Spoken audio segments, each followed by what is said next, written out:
Right, so today I'm going to really quickly cover how to properly migrate or re-platform an e-commerce store. So this is something we see come up a lot, and it really has the possibility of completely ruining your store and really causing a lot of lost revenue if done incorrectly. So it's unfortunately, as I mentioned, something we see a lot. So here's three very quick examples. So um, as you can see here, this particular store decided to switch CMS platforms in December 2023, and it really had a catastrophic effect on their traffic. Really, really dropped. Actually, set them back over 2 years in terms of the amount of keywords they were ranking for, and obviously that has a direct on the revenue they were getting. That has slowly started to recover. Um, Now we're working with them, and that's going to take probably a year to get back to where those levels were. So completely unavoidable if the following steps were kind of followed. This one in the middle here actually went through two migrations, one here and one here. Both were done incorrectly, caused a lot of traffic loss. And the third example here, you can see they were doing pretty well here. Actually, when they migrated here, it had a massive effect on their traffic. Got their traffic down to under 25% of what it was, and had a pretty big impact on revenue. This is one we're working through on recovering at the moment.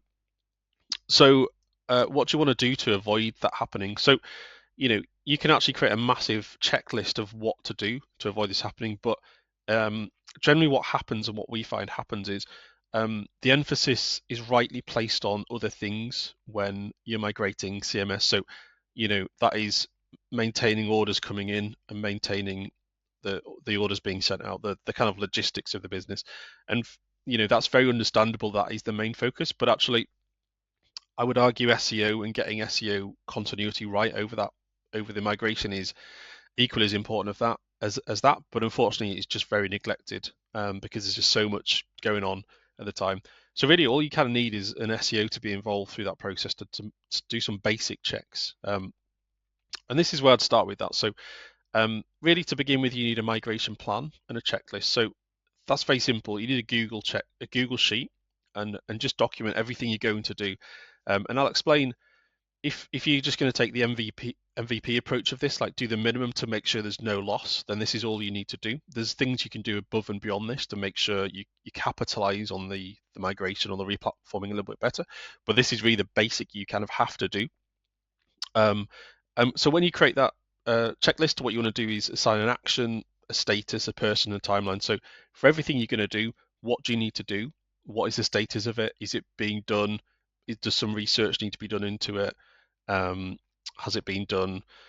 Who is going to do it, and when are they going to do it? Are they going to do it before the migration? Is it a pre-migration thing? Is it during, or is it an after? And during the migration period, that is something you want to be looking at every single day. And during the day you're migrating, you want to have it open permanently and making sure those things are getting done in a timely manner.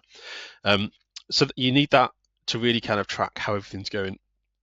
And then what do you need in that checklist as a bare minimum, as a basic? So when you're migrating or replatforming, you want to move URLs over like for like. And basically, that's not always possible because if you're migrating, say, from Shopify to WooCommerce, then the category URL structure is generally different unless you have some customization done.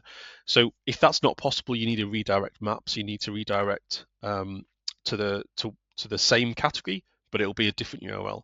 And you need to make sure those are done with the 301 to the new location.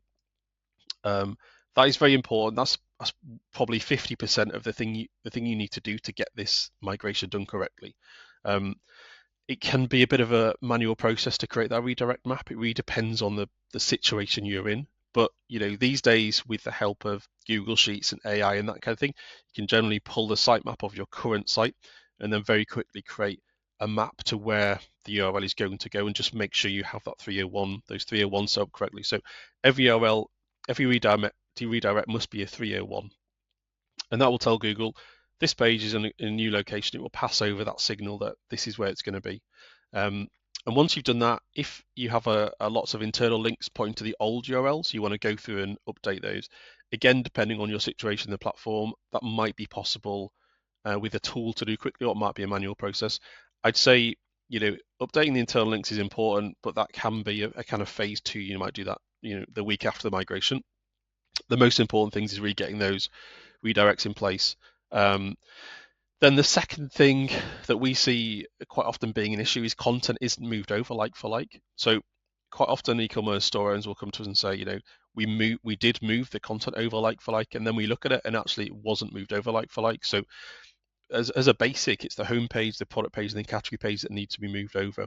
The content needs to be moved over. So that includes title tags, headings, the content on that page, any FAQs you might have on those pages, user generated content you have on those pages. So this can present a bit of a problem because it's, how do you move that user generated content over to the new platform and that kind of thing. But you need to ensure that it is moved over like for like. The title tag, the headings, and the content is probably the main things.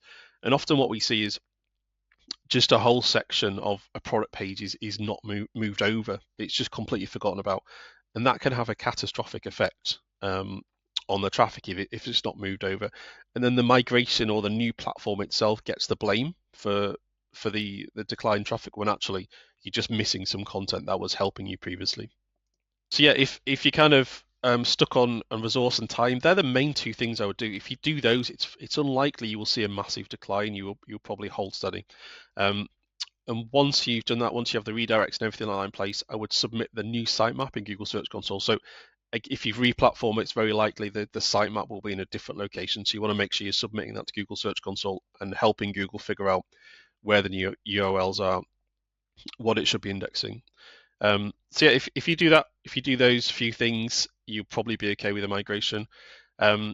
So what I would emphasize here is a migration is not a time to test multiple things. So don't test new content, don't test new things or having less things on the page. And when I say things, I mean talking about content. Don't test having half the amount of content on the page.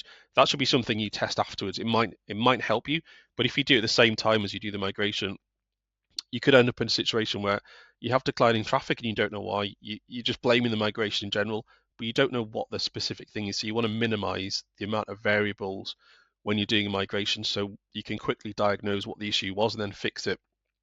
Whereas if you're changing a lot of things, if you're testing different images, different content, then you really have no idea what the issue is, and it's going to take you even further to recover if you do see decline. That's helpful. If you would like a more in-depth e-commerce migration checklist, then just reach out and I can give you a template in a Google Sheet. But yeah, this is really the bare minimum you want to do.